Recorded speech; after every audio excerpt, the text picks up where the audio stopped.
अस्सलाम वालेकुम गाइस, आप सब कैसे हैं? खैर, उम्मीद है खैरियत से होंगे। मैं भी खैरियत से हूँ। आज हम बात कर रहे हैं इस नज़रिए की कि जो दुख हमें लगता है, हमें वही दुख लगता है जो हमारे साथ हो। हमें वो दुख नहीं लगता जो किसी और के साथ हो। जैसे कि एक मिसाल कहते हैं कि ज़मीन वहाँ की गर्म होती है जहाँ आग लगी होती है। तकलीफ़ उसी को लगती है जिसके साथ हुई भी होती है। नज़रिया है देखने का, सोचने का अलग अलग। वही दुख जो किसी और की बेटी का होता है वो हमारे लिए इतना दुख नहीं होता जितना दुख हमारी अपनी बेटी के लिए हमें होता है। छोटे छोटे मसाइल होते हैं जब बच्चों की शादी होती है, किसी जाहिर सी बात है एक चेंज आता है ज़िंदगी में। हर किसी के घर का माहौल, हर किसी की अलग अलग होती है। हमारी बेटियों की शादी होती है, ससुराल जाती हैं, थोड़ा किसी का टफ शेड्यूल होता है।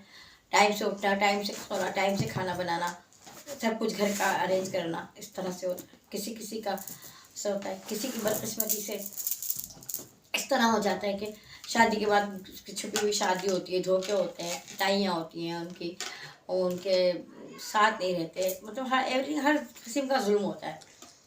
जैसे वो पिट पिट के अस्पताल चली जाती हैं, 12-12 दिन अस्पताल में रहती हैं।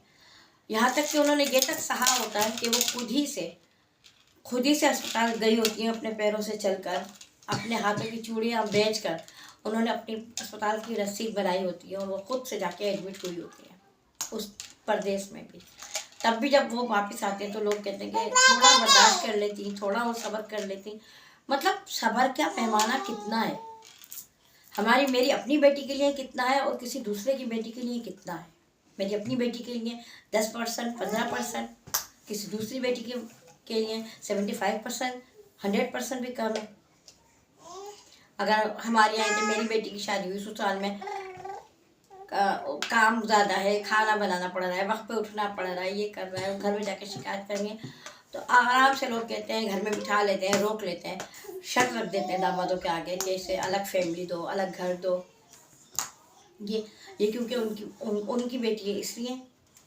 लेकिन वही अगर किसी दूसरी की बेटी का हो तो वो बहुत आराम से कहते हैं कि अरे थोड़ा सब्र भी कर लेती, क्या हो गया, ज़्यादा ज़्यादा पिटती तो थी, ज़्यादा से ज़्यादा मार तो खाती थी, ज़्यादा से ज़्यादा मियाँ मुई तो नहीं लगा रहा था, क्या हुआ था अगर उसने दूसरी शादी कर ली थी। इस्लाम में तो 4 शादियाँ राइज हैं, तो इस्लाम भी हमारे अपने हाथ का है।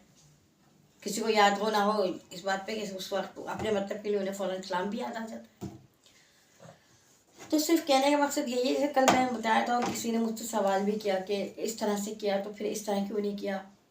मेरा कहने का मकसद यही है कि इंसान को इंसान की तकलीफ समझनी चाहिए। हम भी वही गोश्त पोश के बने हुए हैं जैसे कि आपकी बेटियां बनी हुई हैं। हमारे अंदर भी वही ख्वाब थे, वही अरमान थे, वही सब कुछ होता है जो आपकी बेटियों में होता है, और हमारे माँ बाप को भी वही दर्द होता होगा जो आप लोगों को होता है।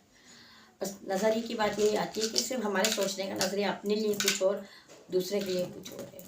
जो हमें अपने बच्चे की शरारत नज़र आती है वो किसी दूसरे के बच्चे की बदतमीज़ी नज़र आती है। बात है नज़रिए की, सिर्फ सोचने और समझने का तरीका अलग है। लाफिर इंशाल्लाह।